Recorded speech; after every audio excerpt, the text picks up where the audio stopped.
Olha, a Corregedoria Geral da Justiça do Piauí está realizando um mutirão de processos nas varas criminais. Os julgamentos, as análises desses processos começaram ontem e vão até o dia 28 de fevereiro. Por que esse esforço?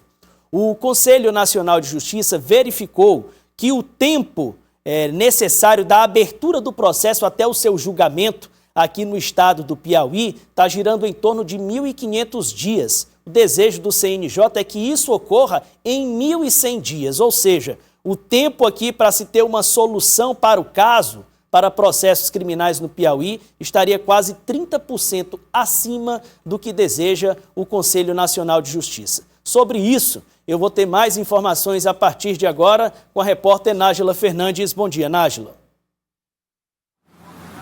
Oi, Tiago. Bom dia a você, bom dia a todos que estão acompanhando o Notícia da Manhã. De fato, reduzir esse número que você acabou de destacar e, claro, dar celeridade aos processos da Justiça aqui no estado do Piauí. Ao todo, Tiago, 270 processos estão nesse mutirão que você acabou de destacar também e que teve início ontem. São duas datas específicas, por exemplo, de 10 a 28 de fevereiro para as varas criminais. Nessa, 135 processos, já de 10 a 20, isso, de fevereiro, aí de 10 a 28 de março para as varas do júri, que são os crimes contra a vida, 135 audiências também. Agora, de que forma isso acontece? É isso que nós vamos entender agora, conversando com o juiz auxiliar da Corregedoria do Tribunal de Justiça aqui do Piauí, Ulisses Gonçalves. Doutor, muito bom dia para o senhor. É uma forma, de fato, de dar celeridade em processos que já há muito tempo estão em andamento e que muitas vezes são cobrados? Sim, bom dia, Nájila, bom dia a todos que nos assistem. É uma maneira de antecipar o julgamento de processos que já tramitam há algum tempo e cujas audiências estavam designadas para outras datas mais distantes. Nós antecipamos essas datas para que as audiências de instrução ocorressem agora, nesse momento, de 10 a 28, para as varas criminais de Teresina, 10 a 28 de março para as varas do júri, mobilizando uma quantidade maior de magistrados. São 3 magistrados no contraturno, eles irão trabalhar das 14 até as 17 horas fazendo essas audiências, contando também com a mobilização da Defensoria Pública, do Ministério Público, da Polícia Militar, que nos ajuda bastante também, em especial com as testemunhas. E esse é o objetivo, trazer para uma data mais próxima o julgamento desses processos e até junho ter eles todos com as audiências realizadas e julgados. Doutor, aqui no estado, quanto tempo em média dura um processo criminal? O tempo médio de tramitação de um processo criminal no estado do Piauí é de aproximadamente 1.500 dias. Está muito aquém daquilo que a gente deseja e que o CNJ também tem como objetivo para que, inclusive, o tribunal comece a pontuar no Prêmio CNJ de qualidade. Pois não. São justamente esses processos com o maior tempo que fazem parte desse mutirão. Um mutirão como esse, além de dar celeridade, com que frequência ele deve acontecer? São esses os processos, sim, que são trazidos ao mutirão. E o impacto inicial, justamente para reduzir esse tempo médio, é desafogar a pauta de audiência das unidades, das varas criminais, para que elas possam começar a tratar de processos mais recentes, reduzindo o tempo médio dessa forma. E esses mutirões eles precisam ocorrer de forma contínua, porque existe um acúmulo de processos que ocorreu no decorrer das eras, por muito tempo esses processos foram se acumulando, não era possível dar vazão na medida em que eles entravam. E os mutirões, a tendência é que eles ocorram de forma continuada. A gente tem ainda a perspectiva de realizar ele também no segundo semestre, nas varas criminais e nas varas do júri. Nas varas do júri, não mais nas audiências da primeira fase, mas sim realizando as sessões do Tribunal Popular do Júri. E o mutirão, a nossa pretensão é que ele continue até que se estabilize o acervo das unidades e o próprio juiz possa conduzir isso com maior facilidade.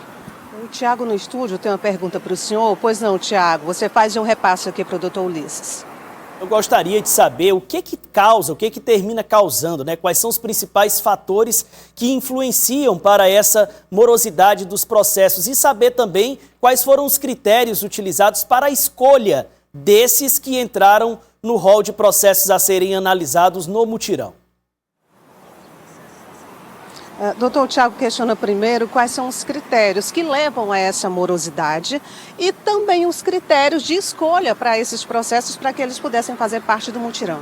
Os fatores que conduzem a eventual demora num processo criminal, inicialmente são da própria natureza do procedimento que rege o crime. É um procedimento que precisa salvaguardar determinadas garantias de uma forma mais acentuada.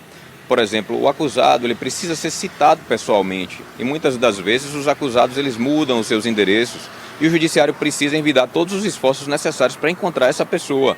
Ou então o processo fica suspenso. Quando o processo fica suspenso pelo fato do réu não ter sido encontrado, isso faz com que se atrase ainda mais. Às vezes esse acusado ele é encontrado já depois de 10, 12, 15 anos e só então o processo passa a tramitar. Daí a razão de uma demora maior na tramitação desse processo. Igualmente com as testemunhas, a gente precisa ouvir testemunhas para que o processo seja bem instruído e o caso seja julgado com a maior justiça possível. Então testemunhas mudam de endereço, o judiciário envida todos os esforços para encontrar esses endereços, testemunhas, vítimas, isso demora bastante. E o critério para a seleção desses processos foi justamente tanto os processos mais antigos, que se enquadram nas metas de nivelamento do Conselho Nacional de Justiça, quanto aqueles processos que tinham audiências designadas para datas longínquas. E o objetivo foi antecipar isso para que a pauta de audiência da vara criminal ficasse mais enxuta.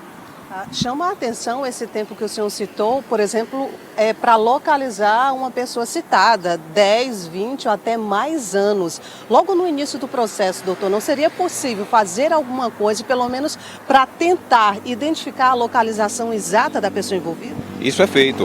O Poder Judiciário ele tem à sua disposição sistemas que fazem com que se busque dentro de cadastros da Justiça Eleitoral, empresas de telefonia, as concessionárias de serviço público, mas mesmo assim, muitas vezes o acusado ou se evade ou mudou-se para local onde não tem esse tipo de assistência e nós não o encontramos. E nessas circunstâncias, depois de todas as tentativas de citação pessoal, expede-se um edital de citação e em seguida o processo fica suspenso. Suspenso até que ele seja encontrado, até que o feito prescreva.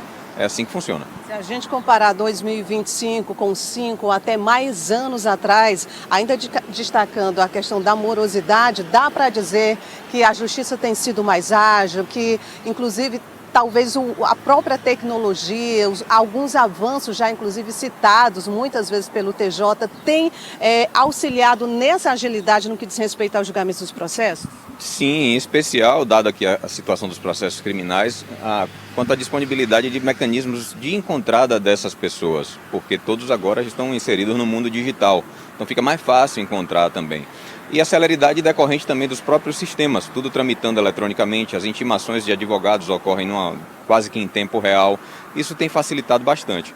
E essa nova gestão da Corregedoria tem investido bastante na tecnologia como uma forma de dinamizar o julgamento dos processos, sejam eles criminais ou cíveis, se valendo de sistemas que distribuem metas, que cobram metas, se valendo de órgãos de apoio remoto às unidades. Nós, na Corregedoria, dispomos dos núcleos de apoio remoto às secretarias, gabinetes dos magistrados, para conseguir desafogar isso, todos trabalhando remotamente, e o resultado tem sido bastante satisfatório.